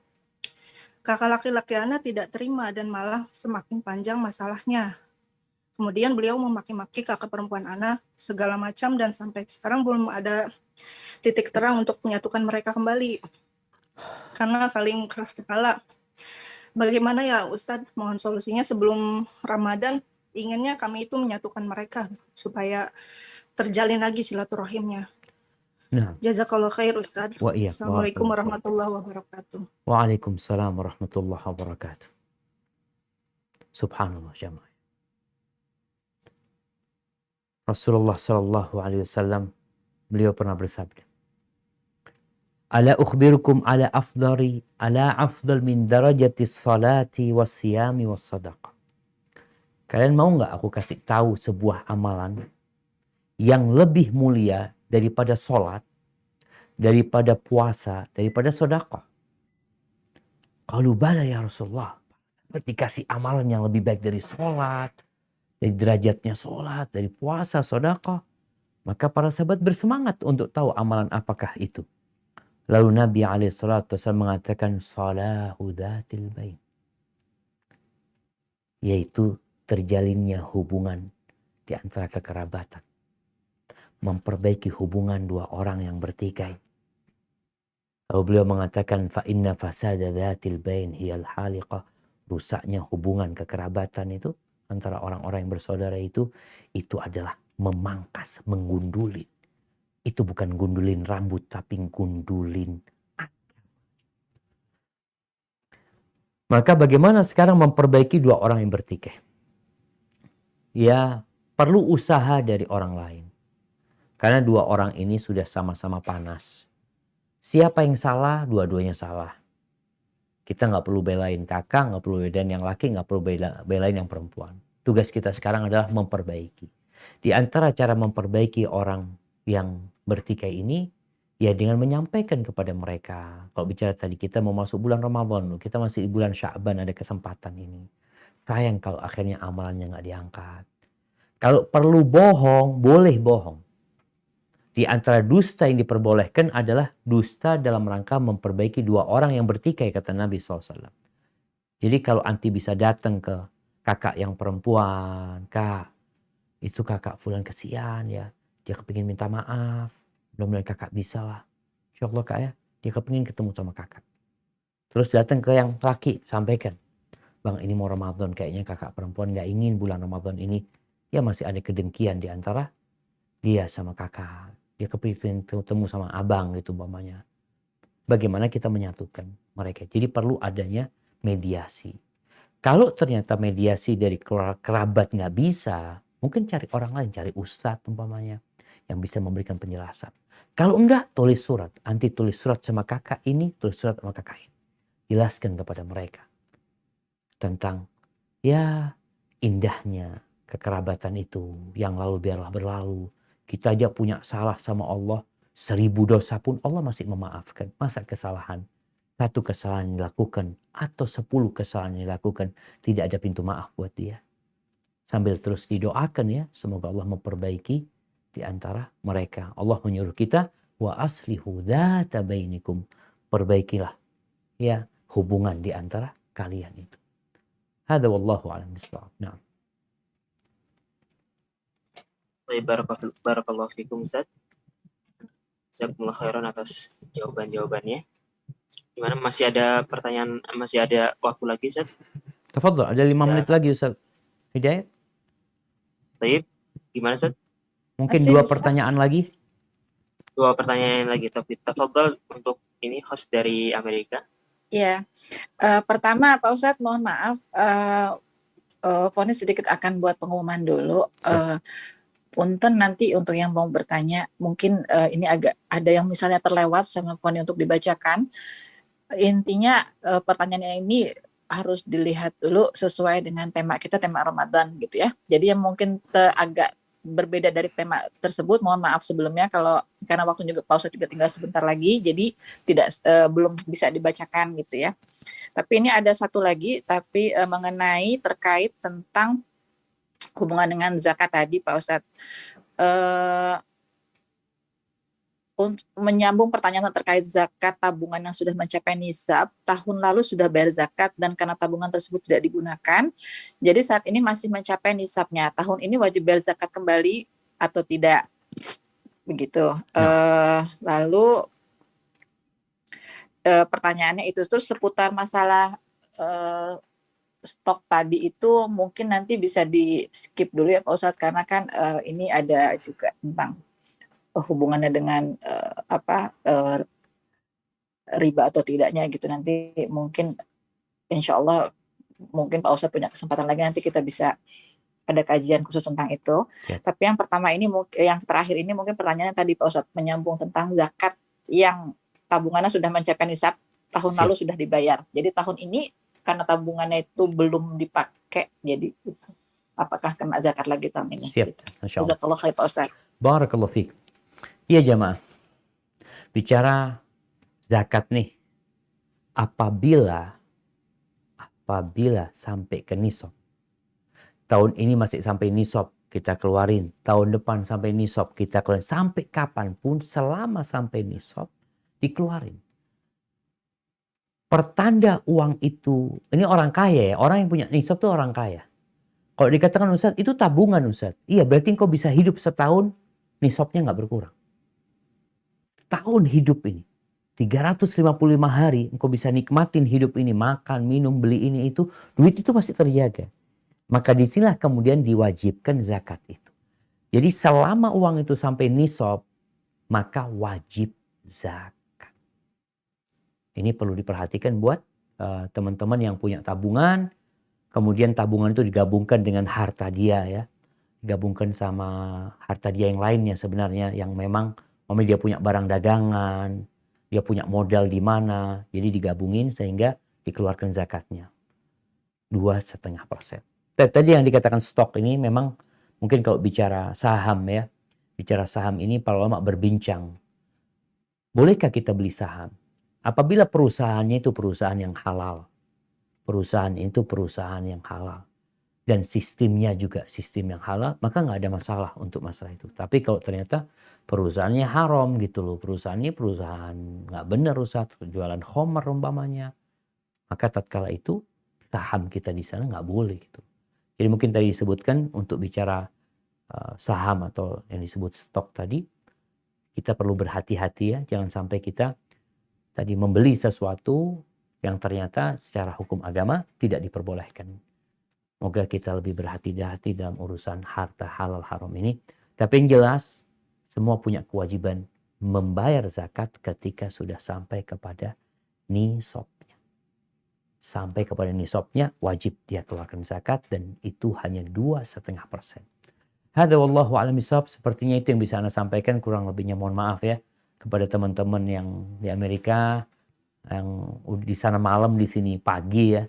Tapi insya Allah mudah-mudahan kita bisa berjumpa di lain waktu untuk lebih mendekatkan diri kepada Allah dengan cara menuntut ilmu agama. Barakallahu fiik. Anda kembalikan ke Ustadz Hidayat. Jazakumullah khair. Barakallahu fikum, jazakumullah khairan Ustaz. Semoga apa yang disampaikan oleh antum bisa menjadi bekal untuk kita ya, untuk memanfaatkan sisa bulan Sya'ban yang mulia ini, juga mempersiapkan dengan lebih baik lagi menuju Ramadan. Bismillahirrahmanirrahim.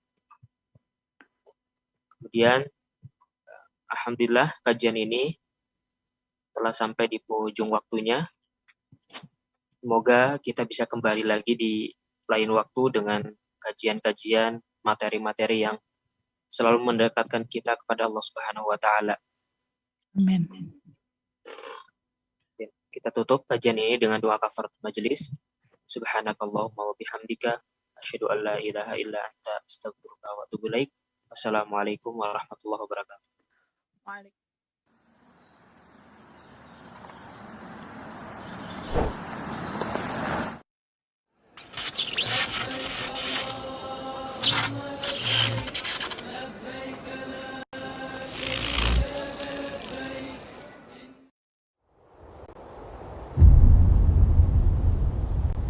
Klik tombol berikut untuk mendapatkan update ilmu yang insya Allah bermanfaat.